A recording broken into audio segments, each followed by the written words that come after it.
Elon Musk was the co-founder of PayPal, and is now the co-founder of Tesla, and CEO of SpaceX, as well as chairman of SolarCity. Elon Musk has been in the news recently involving the Tesla Model 3 unveiling, in which a ridiculous number of pre-sales were made, resulting in billions in revenue within a very short span of time. Here are the most inspiring thoughts of Elon Musk. My biggest mistake is probably weighing too much on someone's talent and not someone's personality. I think it matters whether someone has a good heart. It's ok to have your eggs in one basket as long as you control what happens to that basket. I always invest my own money in the companies that I create. I don't believe in the whole thing of just using other people's money. I don't think that's right. I'm not going to ask other people to invest in something if I'm not prepared to do so myself. There's a tremendous bias against taking risks. Everyone is trying to optimize their ass covering. I don't spend my time pontificating about high concept things, I spend my time solving engineering and manufacturing problems. I think it's very important to have a feedback loop, where you're constantly thinking about what you've done and how you could be doing it better.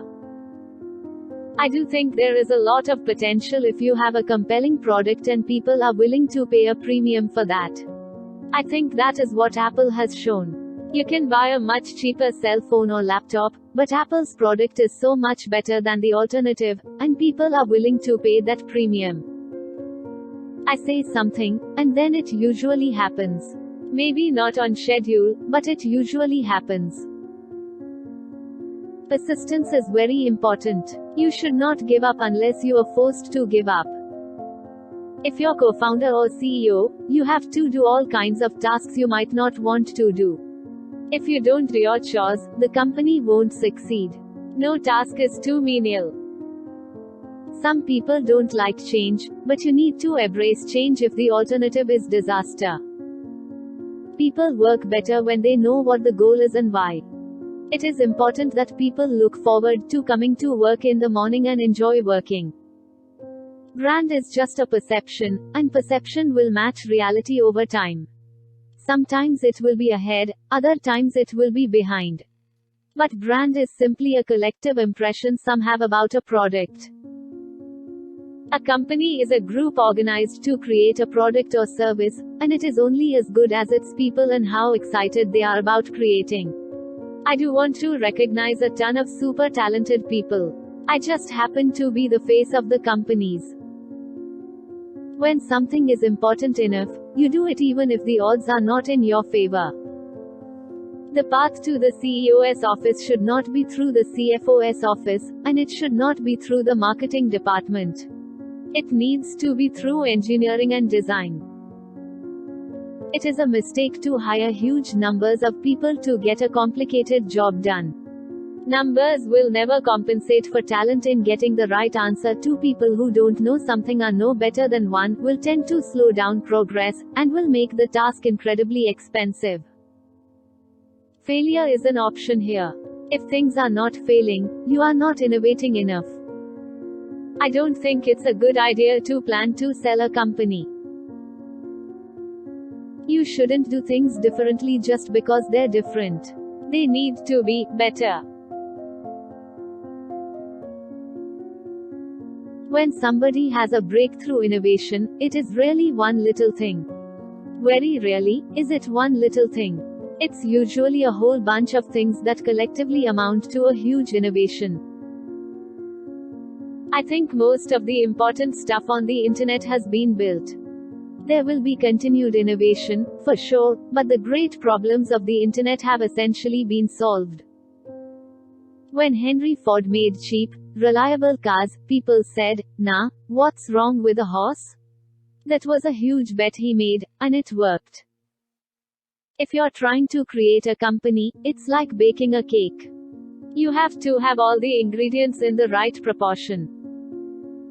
I think we have a duty to maintain the light of consciousness to make sure it continues into the future. I wouldn't say I have a lack of fear.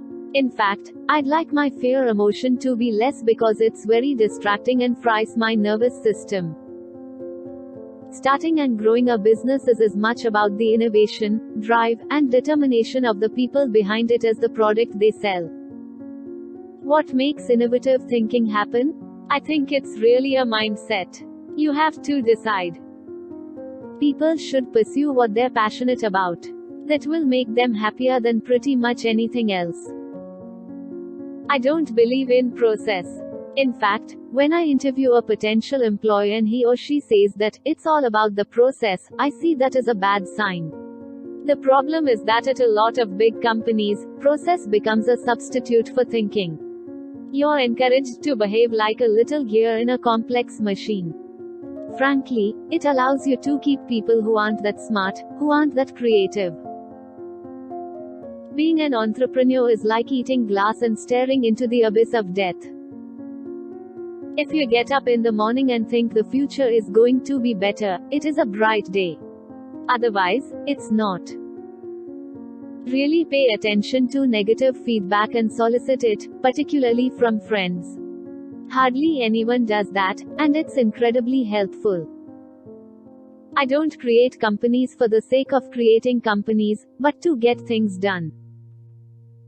I've actually not read any books on time management. Work like hell. I mean, you just have to put in 80 to 100-hour weeks every week. This improves the odds of success.